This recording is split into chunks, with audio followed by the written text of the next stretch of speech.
So, hi guys, Tim and Toby here, back with another military episode, episode 5, with how Germany lost the war. And this one, we've basically progressed from August to virtually the next month into September of 1944.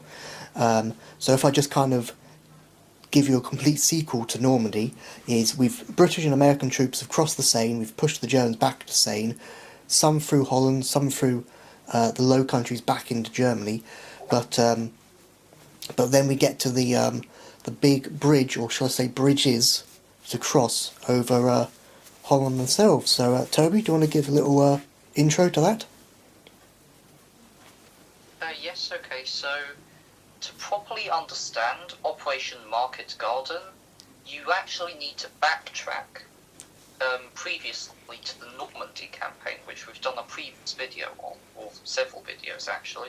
And so during Operation Cobra, or actually just before then, and even in Goodwood, the British wanted to drop the 1st Airborne Division, among others, down behind the Germans, around kind of the Falaise Gap area when they weren't actually there, to cut them off. Now this could have proven to be an Arnhem-style debacle again, as they, didn't actually make the progress in the ground assault that they thought they might. However, nevertheless, it did basically one of the reasons they launched the operation was if they couldn't use these airborne divisions, these very highly trained elite divisions, they were actually going to be broken up and sent to the front as just standard infantry replacements, which they thought, and pretty much rightly so, would be a great waste. So they very, very quickly decided to plan a multitude of operations. So you have Operation Comet 1, Comet 2, none of these actually took place to cut off the Germans. But the issue was, the front was just moving so fast they could never actually drop them. Now that's from the British planning perspective. From the German perspective, things were absolutely pretty much as bad as they could be on the Western Front to this stage. They had been ravaged in the Normandy campaign. Falaise Gap just completely destroyed, blown out of the entire war, and the very famous SS divisions which had been there were among the highest in terms of the casualty numbers due to their fanaticism and just unwillingness to retreat or surrender.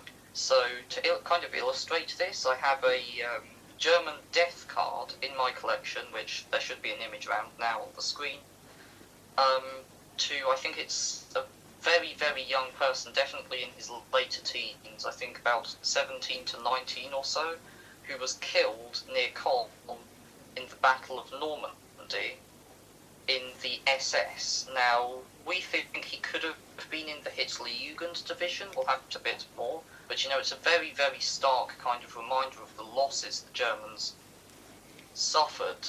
And a lot of people with these death cards for some reason think that there should just be one for some reason. These weren't really just one. These were actually issued at kind of a special service they held in a church near his home to kind of remember him. So you have the Germans who have taken grievous losses. They then ran back across France, having to cross the Seine, losing pretty much all of their armoured strength, into the Netherlands and Belgium. There they started kind of grouping back together, being formed into the very famous German cav groups, which are basically just mixed branches of everything just thrown into one big stew of German infantry, armour, anything you can really get.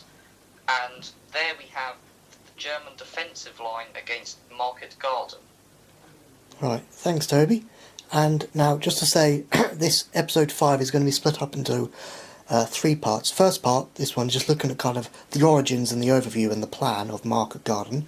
Part 2 will be looking at kind of the landings themselves, or specifically the American landings in Holland. And then part 3 will be looking at Arnhem, very famously itself, with the British 1st Airborne Division. So the plan was for Market Garden, just to go off track, market and garden means two words. So basically, Operation Market was the airborne drop, the airborne a part of it. Then garden was the ground troops, the actual infantry.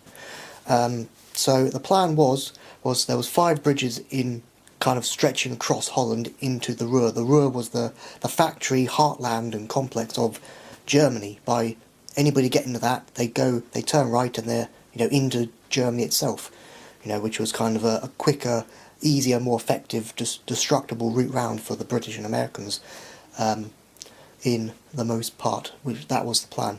So these 5 bridges were Eindhoven, Son, Grave, Nijmegen, and then the famous Arnhem Bridge, which is a bridge too far, if you can get that reference to that film.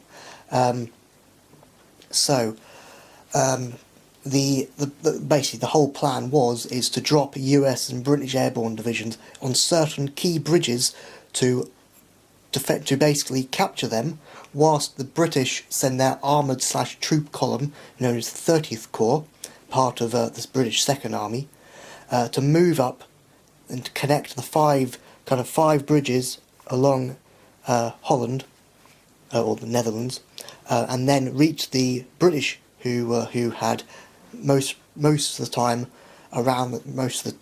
the same time landed British first Airborne Division at Arnhem, which was the final bridge, and this 30 Corps consisting of British used Sherman tanks and other British infantry and vehicles, to move up, connecting all 5 bridges, including Arnhem, and then with the whole group together, group into the Ruhr, clear of the Germans out at the Ruhr and go into Germany. That was the plan, but really it didn't go as according to plan. So, so Toby, do you want to say a bit more? Yes, so to start with, there was a multitude of issues really. The operation was planned in a very, very, very short timescale indeed. I think about 2 weeks, possibly less. And as a result, there were elements of it which just simply were very, very rickety indeed. So let's kick the operation off. We have the airborne coming across the channel, flying across. The American airborne